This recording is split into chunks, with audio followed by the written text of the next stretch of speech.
Terrarian in the Dungeon, Chapter 62, Fan Fiction, by Azazyel. Please like and subscribe to this YouTube channel for listening and patreon.com/Azazyel to read all of his stories. The Diz sisters were definitely level 6. Only Ais and Finn could move as fast and fluently without faltering as 3 monster RXS rampaged, destroying the surrounding forest.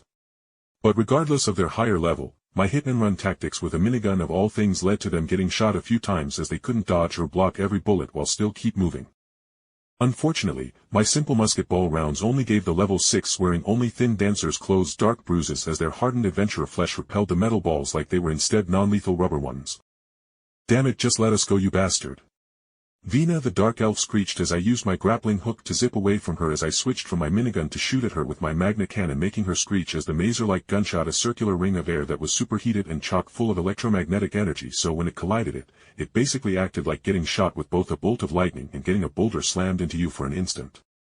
I didn't answer Vina's damned as I shot one of my slime hooks towards Dina and made her slide across the ground to avoid getting clotheslined by the sticky chain that was shot past her. Wordlessly I sprinted away from Dina as she continued chasing me with her wielding some dual swords after easily dodging my magnet cannon shots, but I didn't consider my shots taken at her as wasting my mana as it bought me the time for the Eater of Worlds to screech as it tore through the ground between us, separating us as it whirled onto her as it saw her first and began breathing a deluge of green cursed fire at her. "You fucking human, I will enjoy breaking your mind and ego personally." Vina yelled as she used some kind of spell to create a stack of 10 red magical circles that hovered over the Eater of Worlds' head for a split second as it went to lunge back at her sister Dina, and then with a loud sound of air combusting and screech like plasma being used to weld, a pillar of bright blue flames locked in place carved through the Eater of Worlds, and although her powerful flames burnt away and killed several chunks of the Eater of Worlds. The thing about the Eater of Worlds was that it was literally basically dozens of worms locked together, and as she carved and burned through them, the nascent intelligence binding the creature together split apart, and I blanched as now there was like 50-something flying Eater of Worlds chunks flying chaotically in the air hunting the three of us as the Desert Scrooge and the Eye of Cthulhu continued their actions. "I would say the same about breaking you and having you birth me some good little half-elves, but they say don't stick your dick in crazy," I retorted before I grinned as I continued. "Well, that.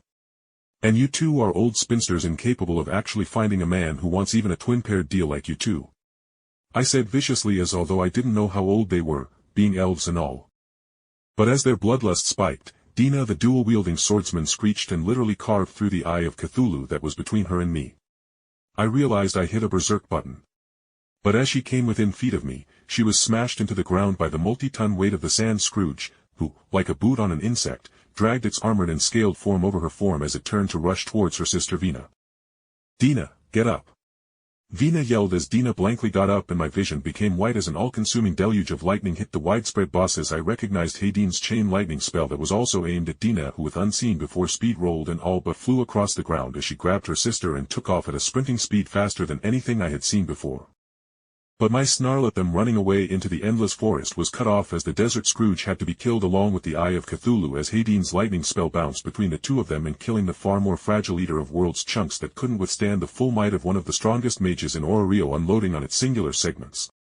"Don't kill it yet," I roared as I sprinted towards the girls, who looked back confused at my yelling, but as Hadine, of course, didn't follow my damned order, I saw the Eater of Worlds goodie bags falling to their feet and they blinked in surprise and smiled as they leaned down to grab it. I shot at them with my minigun, making them flinch and giving my slime slingshot time to zip over and steal their goodie bags.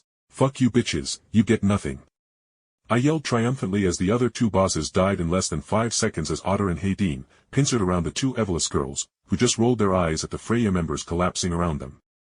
Vina looked at her counterpart in Hadine with their contrasting skin tone and hair color and smiled a demented thing as her hand held her sister's waist, and her sister likewise stared at Hogni, who grimaced seeing the light-skinned counterpart that was so opposite to him. "How are you alive? I cut you down all those years ago," Hogni quietly demanded as he eyed Dina, who smiled psychotically as she held her bare chest that had several gouges across it after the Desert Scourge ran over her. "Ah, Hogni, don't you know about the true love between pure elves transcends love and death?" she demanded with an insane grin before it instantly died, and her head tilted to the side. "Oh, my dear Hogni, I still love you.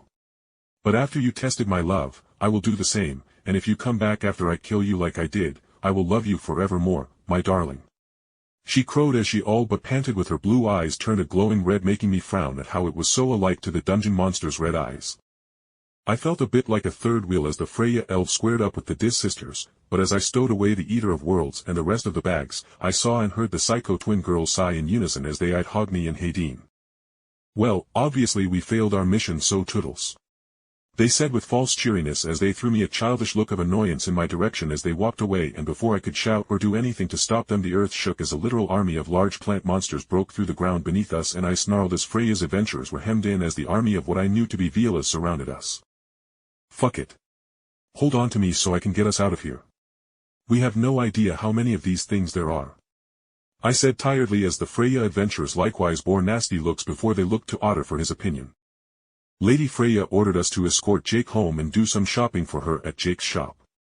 Us leaving now is exactly what she ordered. He said dully as he laid a bear's paw of a hand onto my shoulder, and within a second and a half, the other Freya adventurers laid their hands on me,